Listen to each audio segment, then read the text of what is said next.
The purpose of this video is not to lift anyone's thinking, Mashikta's upper finger.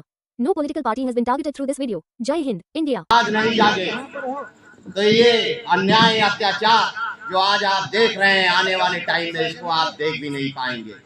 इससे भी ज्यादा भयंकर अन्याय और अत्याचार होगा और आने वाली पीढ़ियां गुलाम हो जाएंगी और हजारों वर्ष तक गुलामी का दंश झेलती रहेंगी। और ये बात मैं यूं नहीं कह रहा क्योंकि मैं इतना पढ़ा लिखा आदमी ही नहीं, लेकिन मानसिक गुलाम नहीं हूं। सुप्रीम कोर्ट के चीफ जस्टिस रंजन गोगोई 2019 में उन्होंने कहा था कि भारत की एक ऐसी सत्ता है जो भारत की संवैधानिक एजेंसी और संविधान को खत्म करना चाहती है। और पब्लिक प्लेस में मीडिया को बुला के ये स्टेटमेंट उनकी पूरी बेंच ने दिया था, तो चीफ जस्टिस रंजन गोगोई ने दिया था। मैं उनकी बात को कोट करता हूं, मैं यूं ही नहीं कहता हिंदुस्तान गुलाम हो रहा है। नोटबंदी की लाइन में लगा दिया, 109 आदमी मर गया। 3 महीने का समय दे दीजिए, मैं सही कर दूंगा। 3 महीने का समय दे दीजिए, मैं सही कर दूंगा। काला धन ले आऊंगा, सारा काला धन निकाल लेंगे। 99.7% पैसा आरबीआई में जमा हो गया।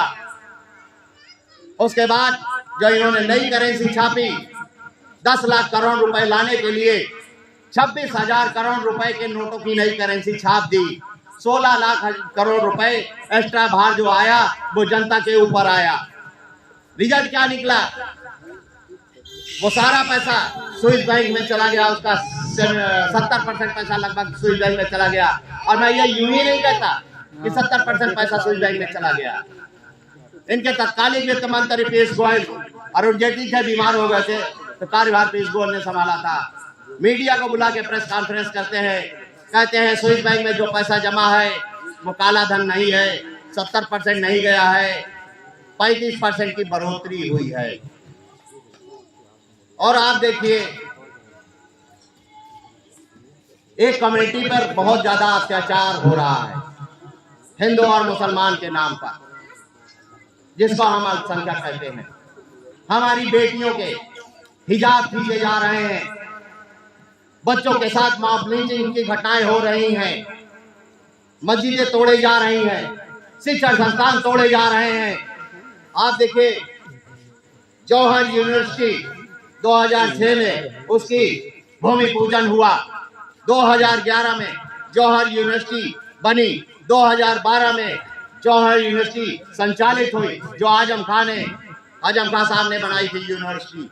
यूनिवर्सिटी शिक्षा का मंदिर होता है, शिक्षा नहीं देना चाहती गवर्नमेंट, और 40 कमरों में से 38 कमरे तोड़ने का काम इस सरकार ने आदेश दिया।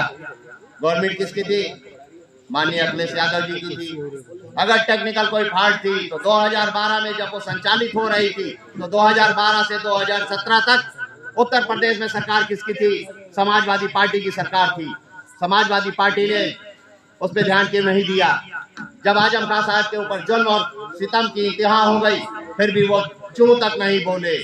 और जब यूनिवर्सिटी को टूटने का आदेश दिया गया, तो हमारी पार्टी AIMIM पार्टी प्रदेश लेवल से हर एक जिले में ज्ञापन देने का काम किया। तब इनके दिमाग खस के कहीं ऐसा ना हो हमारा मुस्लिम वोट बैंक खसक जाए। तो मैं आप लोगों से अनुरोध करूंगा कि हम ये चाहते हैं कि आने वाली पीढ़ियों का उज्जवल भविष्य हो, आपके बच्चों का विकास हो और कानूनी गारंटी मिले आपको। क्योंकि जिन दलित समाज के ऊपर अत्याचार हो रहा था, उन्होंने अपनी एकता को बनाया, संगठित हुए, संघर्ष किया, 4 बार मुख्यमंत्री बनाया और उन्होंने हरिजन एक्ट जैसा एक कानून बनाया। अगर आप संगठित हो जाएंगे तो आने वाले टाइम में आपके ऊपर ये अत्याचार नहीं होगा। उसकी गारंटी हम देते हैं कि अगर उत्तर प्रदेश में ओवैसी साहब की सरकार आती है तो एक ऐसा कानूनी गारंटी कानून बनाएंगे कि वो आपके ऊपर जुल्म और सितम नहीं कर पाएंगे। अगर आपको अपमानित शब्दों का प्रयोग करेंगे तो उसके लिए भी उनको जेल जाना पड़ेगा और जमानत भी नहीं होगी। क्या आप ऐसा कानून चाहते हैं?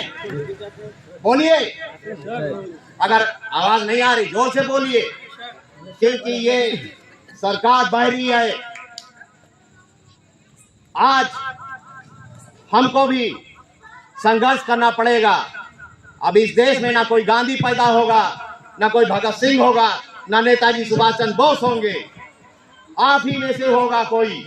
अपने हक की आवाज के लिए आपको भगत सिंह भी बनना पड़ेगा, सुभाष चंद्र बोस भी बनना पड़ेगा, महात्मा गांधी भी बनना पड़ेगा।